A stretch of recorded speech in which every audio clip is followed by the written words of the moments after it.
Now, yung phone today na i-review natin is not something new. This one is the Xiaomi 12S Ultra, and this one has come out around mga July of 2022.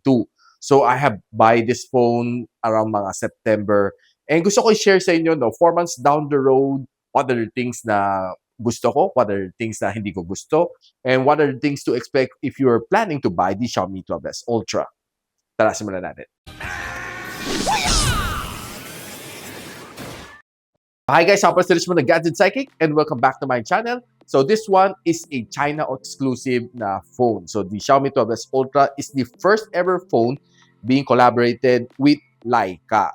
And alam natin previously si Leica is collaborating with Huawei, but of course things have changed. They have seek new partner, and it happens to be Xiaomi. So of course, the phone nito having that 1-inch sensor, ang laki ng camera module sa likod. So sabi nga nila, this one is more of a camera and a little bit of smartphone, which kind of looks true kasi ang laki ng kanyang camera module sa likod. Now, with that being said, of course, since hindi naman natin ito nagawa na full review, let me just quickly show you the unboxing as well as yung kasama niyong freebie which comes with the pre-order of this unit. So honestly, medyo swerte tayo. Nabili ko tong phone na ito from another user, and the phone box is kept in a very pristine condition. So this is how it looks like, si Xiaomi 12S Ultra. The box is co-engineered with Leica. And at the side, of course, 12S Ultra nakasulat. And what I have here is the 12 gigs of RAM and 256 gig of storage. And color nito is the black color. So buksan natin.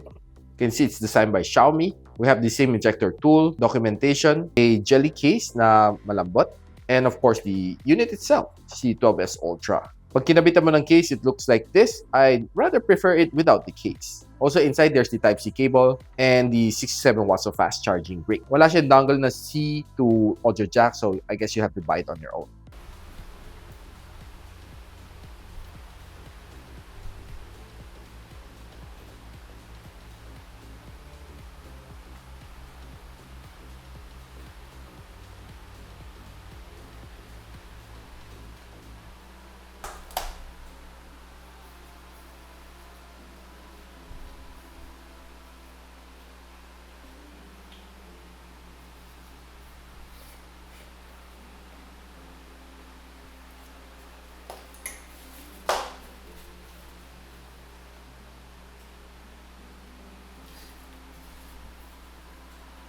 Now, let me give you a quick phone tour. Sa ilalim, nandiyan ang kanyang loudspeaker, Type-C port, microphone in, of course, dalawang SIM slot. Dito sa loob ng SIM tray, which supports 2 5G SIM. So, on the side, there's the power button, of course, volume rocker. And sa ibabaw, ang kanyang second loudspeaker, IR blaster, of course, ang kanyang noise cancelling mic. E makita nyo, sound by Harman Kardon.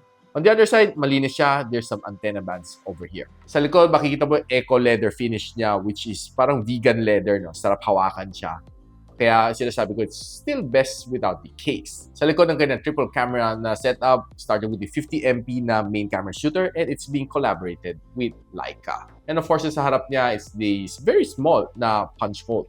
And of course, sa harap ang kanyang 32MP na front-facing camera. Maliit ang kanyang punch hole here. Now, to run you down with some specs ito sa phone na ito, itong phone is being equipped with the Snapdragon 8 Plus Gen 1. It's a 4nm chip. It's being manufactured by TSMC, so we know pag TSMC, definitely it's faster, mas efficient, mas hindi umiinit. So one of the first thing na ginawa natin dito is to do a thermal throttling test, and it was able to pass my test without a problem. So actually, ginawa natin ang video comparing this one with the Xiaomi 12 Pro, which supports the 8 Gen 1 being manufactured by Samsung. So makita natin in that video, the 8 Gen 1 is really throttling pretty bad. This one, okay na okay ang kanyang performance. So if you want to watch that video, I'll post the link up here. So there's no doubt na ganito kataas ang kanyang score, 1 million plus, and it really deserves kasi ang bilis ng kanyang processing, everything is pretty much here sa chip na ito, si Qualcomm Snapdragon 8 Plus Gen 1. But of course, flashing over to the present day, this is not the latest chip anymore. May 8 Gen 2 na. So getting some really nice scores sa Wildlife Extreme. Sa pagdating sa gaming, we know na this phone is something else. And I guess mag-agree din si Geekbench sa score. Now, the phone natin comes with a 4,860 mAh of battery. It can support up to 67 watts of fast charging, PD 3.0, QC 4.0. Kaya naman natin mag-charge ng phone nito from 10 to 100. Kaya naman na magtapos in just 45 minutes of charging time. Now, tinry ko i-run ang kanyang battery stress test dito sa PC Mark and running a 50% brightness and of course 60 Hz screen refresh rate. Nakakuha natin 15 hours and 1 minute, which is quite not bad. And on daily average usage ako, on day-to-day for the past 4 months, I can say battery naman na okay. Can last me for one whole day. Even naka 120 Hz screen refresh rate ako, kaya-kaya na ito phone na ito. Basta on normal usage, not too much on the heavy gaming. And well, most of the time, naka-Wi-Fi naman ako and not too much on the data. One of the things na nagustuhan ko dito sa phone na ito is definitely kanyang screen. Ang ganda, very bright, makingkad siya. It has a 6.73-inch na LTPO2 AMOLED display. 1 billion colors kaya na display, 120 Hz screen refresh rate, Dolby Vision, HDR10 Plus ang kanyang support. And of course, max brightness niya is at 1,500 nits. Ang kanyang screen-to-body ratio is at around mga 90%. So, of course, curved screen siya. So, definitely you expect a bigger display dito sa phone na ito. So, since curved screen naman itong phone na ito, you expect a more personalized ang kanyang display just for you. So, this phone is also being protected by the Corning Gorilla Glass Victus sa harap and of course, aluminum frames at gilid. And sa likod, it's a eco leather. And sa likod, it's more of a vegan leather finish. So, for the past 4 months, there are only 2 cases na lagi kong gamit. One is this one, Beetle case from Shandy. So, nabili ko to sa Shandy Masangkay. And you can get it at around 299 pesos. And you get extra protection for your phone. Lalo na itong mga side bumpers. So, hindi natin alam kung kailan malalag yung phone. And my phone has dropped several times during the past 4 months. And boom, boom pa naman siya. Thanks to this extra protection from the Shandy na Beetle case. And the other one is this one. The original Xiaomi 12S Ultra na case. Which I also bought. I've just used it a couple of times. And binalik ko lang siya sa case kasi mas madalas kong gamit yung Shandy na Beetle case. So what's nice dito sa kanyang case is halos feel mo pa rin the same na eco leather or vegan leather sa likod, which gives it more texture dito sa phone na ito, extra more grip. But of course, you don't get that extra bump protection like the Beetle case. But overall, this one definitely looks better. So what's funny dito sa likod is that yung Leica na logo, pinilitan niya ng Xiaomi. 1-inch na sensor dito sinulat niya. And makita na yung design niya, it looks more of a camera ring dito sa likod. Okay, going back to the topic. Itong phone na ito, it has 5G support. And I know na probably the next thing na tatanong mo sa akin is that, would it work for Globe Smart and of course Tito SIM? So, ito gamit natin, no? Most of the time, naka-Globe and Smart na postpaid tayo. And try lang natin, no? As of the moment, right now, naka 5G ang Globe ko and naka 5G din ang Smart ko. So let's just simply test our speed test. So dito sa area ko, medyo mahina ang 5G ni Globe. So since I'm in an enclosed area dito sa loob ng studio ko, so expect it to have a bad speed dito. So yeah, this is as expected. But when I'm outdoors sa mga airport area, I'm normally getting mga around 400 to 500 Mbps, which is, of course, okay. So watching some of my favorite shows sa Disney Plus, Netflix, everything is okay. Dahil nakapagpanood naman tayo dito using HD. And playing on YouTube, I can say all of the films na pinapanood ko dito, all of the clips, all of the shorts, lahat okay. Clear, punchy, and black is blacker. Definitely okay ang experience for the past 4 months. Wala akong reklamo. Na to phone na ito, most of the time, gamit natin mostly sa social media, sa, of course, Facebook. You're watching some shorts sa YouTube. You're checking some, of course, some tweets, Instagram, and of course, TikTok. Very smooth. Yeah, I can say dahil sa 120 Hz screen refresh rate, browsing on social media is definitely okay. Ito naman sa Instagram, smooth din siya. So, trying it on Twitter, and trying it on TikTok. Lahat naman smooth, no? Lahat ng social media na gamit ko dito. So, most of the time, gamit ko nito phone na ito for research, using on Chrome, using on Zoom. Okay, lahat ang experience is definitely smooth. Now, even though ito phone na ito is a China ROM, installing Google Play Store is very easy. Punta lang kayo sa Get Apps. Okay, type nyo lang Google Play, then just press the update. After nyo update, your Google Play Store would appear and you're good to go. Now, do expect some bloatwares dito sa phone nito dahil this is a China phone. So, some of the apps like Taobao, WeChat, IG, andito, naka-pre-installed but it's easy to remove. I'm sure na hindi mo magamit dito sa Philippines. So, best is to remove them. So, one of the more frequently used ko rin na feature dito sa phone na ito is the dual app. Of course, I have two Facebook account and I have two Call of Duty accounts. So, yeah, might as well use the phone to maximize it rather than using two phones. When it comes to gaming, itong phone na ito, I was able to play a lot of titles dito around 4 months. I can most frequently played ko is Call of Duty Mobile and Tower Fantasy.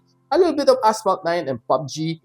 All of these games, kaya naman na mag-run na walang problema on high graphical settings. Lalo si Tower Fantasy, no? Ito yung mas frequently played ko na game.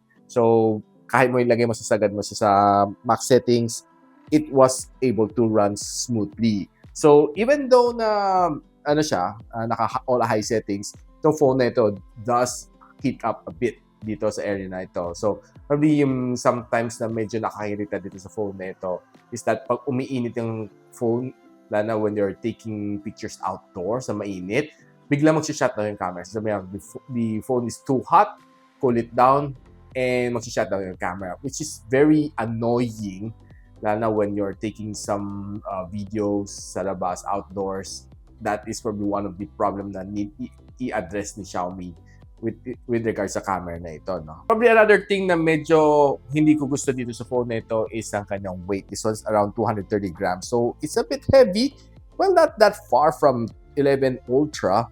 So, probably the same complaint ko rin sa 11 Ultra is ang kanyang weight. Medyo mabigat nga lang talaga siya on my hands. So, right now, silipin muna natin ang kanyang camera. This is probably one of the best highlight nito phone na ito. First collaboration between Xiaomi and Leica, having 1-inch sensor. It has a 50.3 na triple camera setup, and it has OIS 1-inch sensor and dual pixel PDAF. Then of course, there's the 48MP na periscope telephoto lens, which can zoom up to 5 times optical zoom.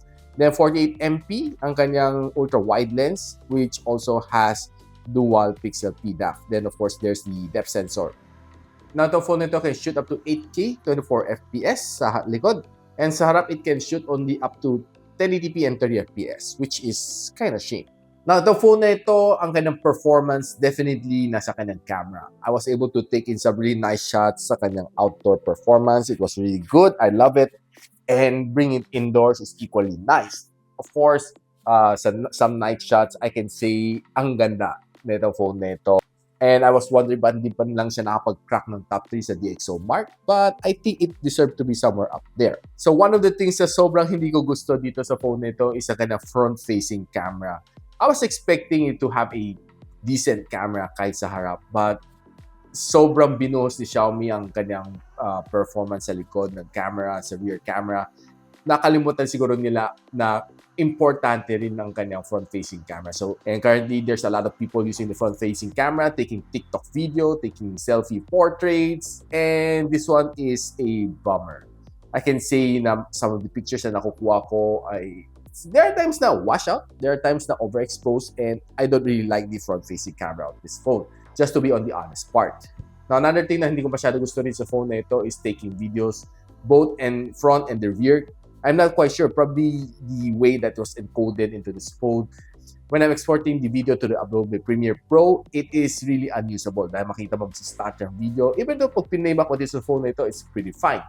On other editors like DaVinci Code, it's okay, but sa Premiere Pro, it's pretty much unusable. But overall, some of the videos na nakuha ko dito is really nice. You can directly upload it sa TikTok, sa YouTube Shorts. Okay, wala problema. But when you're editing it na sa Premiere Pro, well, hindi ko siya magamit.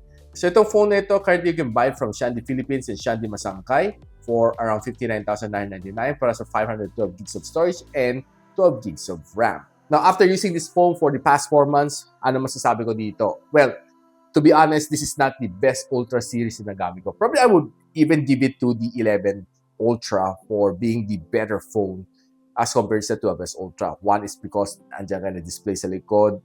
You can use it for a lot of purpose like clock and even taking some rear selfie camera. It's very useful. Now, this one, well, they took away that LCD. Parang meron siya maliit na Mi Band na nakalagay sa likod na display. And I kind of miss it. And this one, medyo iniba ng kanang design and they collaborated with Leica. Some of the shots na nakuha natin sa Leica is definitely good dahil there's two Leica na settings na pwede mong gawin dito. Either use the Leica Vibrant or the Leica Authentic. Leica Vibrant, makita mo medyo mas saturated ko yung colors, mas Instagrammable siya.